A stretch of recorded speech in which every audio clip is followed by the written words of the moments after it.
The upcoming Fable release has not gone over well for Xbox Game Studios and Playground Games. Nearly every single teaser and trailer has been highly scrutinized by gamers. We know that the game was delayed a full year from 2025 until sometime in 2026, and now things are looking even worse because the Fable co-developer is laying off a ton of staff members. I have a few different things to show off, but before I get into the topic, if you enjoy the content I create, check out the links in the description, join the community in my live streams, and consider supporting through Patreon or YouTube memberships. Now, obviously, this is a game that some people are excited for, but a lot of other gamers have highly criticized it. It looks like just a modern audience Fable. We know, of course, that this is a game that's been in development for many years at this point, and it doesn't even look like it's anywhere near done because we just had gotten last month pre-alpha footage, which is insane to think about because, again, it's been in development for several years,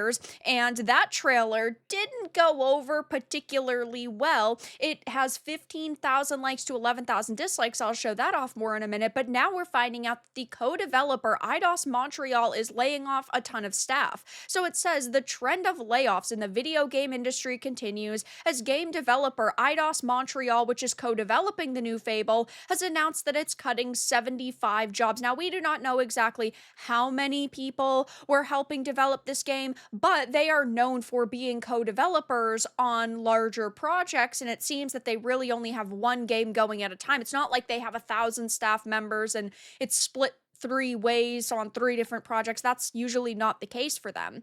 In a memo posted on social media, the studio said it's cutting jobs because one of our mandates is coming to an end, but the developer did not elaborate further about this.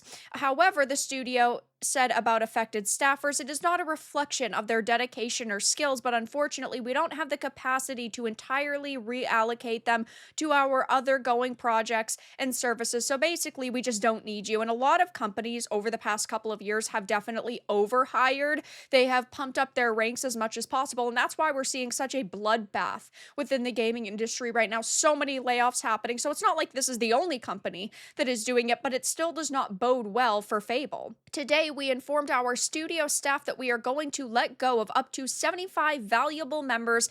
They weren't that valuable or you would have kept them. As one of our mandates is coming to an end, it is not a reflection of their dedication or skills, but unfortunately, yeah, we just don't have the capacity to entirely reallocate them. And if you look at what Eidos Montreal has done over the past couple of years, I've got to be honest, it's not looking good for them. They had done supportive development on Tomb Raider in 2013. They most notably and most recently were a supportive development studio for Crystal Dynamics on Marvel's Avengers, which is one of the biggest live service failures we have seen. Of course, not the biggest anymore. It used to be until Concord came along and they wasted $500 million on that.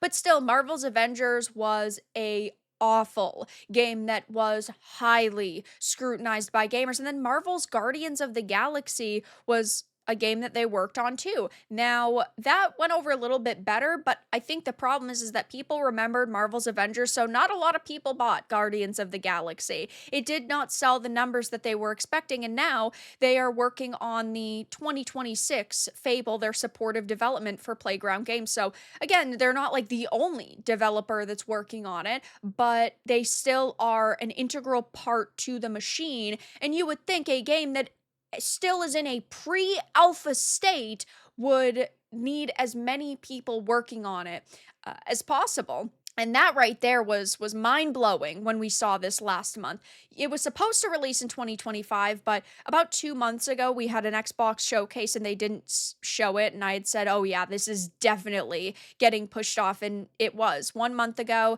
they showed off this pre-alpha gameplay, and oof, the ratio was not more negative than positive, but it's pretty close. And if you look at the comment section, it's not very positive either. So there was a lot of criticism levied towards the pre-alpha footage, and the concerns have grown over the game's direction. We know several people have actually left this project.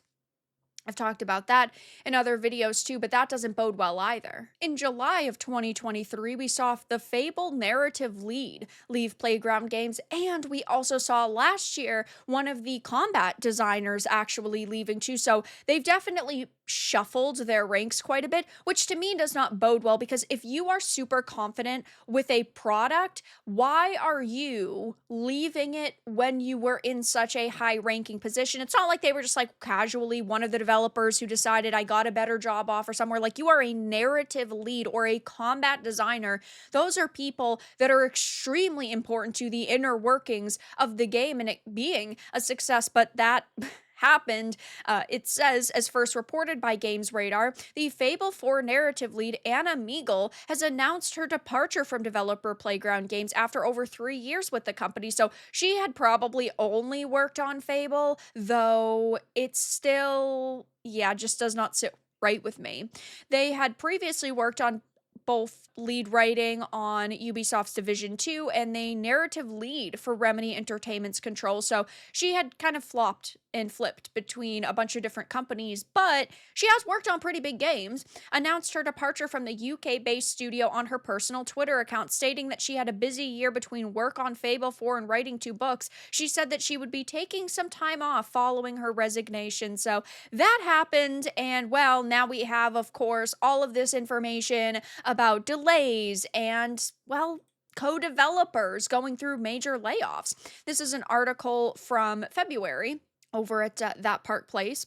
It talks, though, about how while nothing has officially been confirmed, Fable has drawn significant criticism over its apparent move away from a key franchise feature, the ability to choose between playing as male or female protagonists, which is very worrying to me because Fable always had choice, and it doesn't appear that that is going to be the case anymore, that this female is kind of the set in stone protagonist, which I'm fine with playing as a set protagonist in other games. I love playing as male characters, I love playing as female characters, but it does not fit Fable, though we do know that this is kind of a reimagining and a reboot, so it looks like they're just going out on a limb and hoping that people are going to show up because of the Fable name, even though it's going to be significantly different.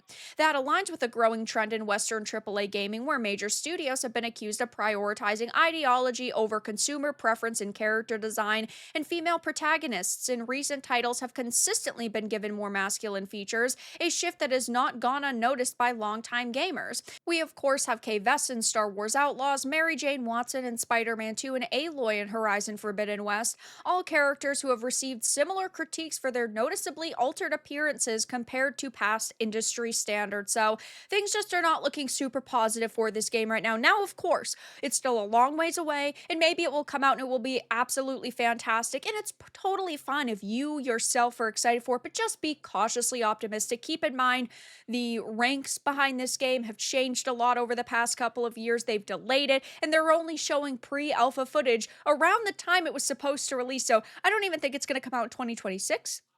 I'm personally believing 2027, and that just does not sound good for Xbox Game Studios and Playground Games. And of course, when we're hearing that a co-developer is going through major layoffs, that just is another piece of the puzzle that does not look super positive. But that's all that I really had to discuss in this video. Let everyone know your thoughts in the comments below. If you enjoyed this, give it a like, and if you didn't, give it a dislike. I appreciate your support either way, but I'll talk to you all again in the next video really soon.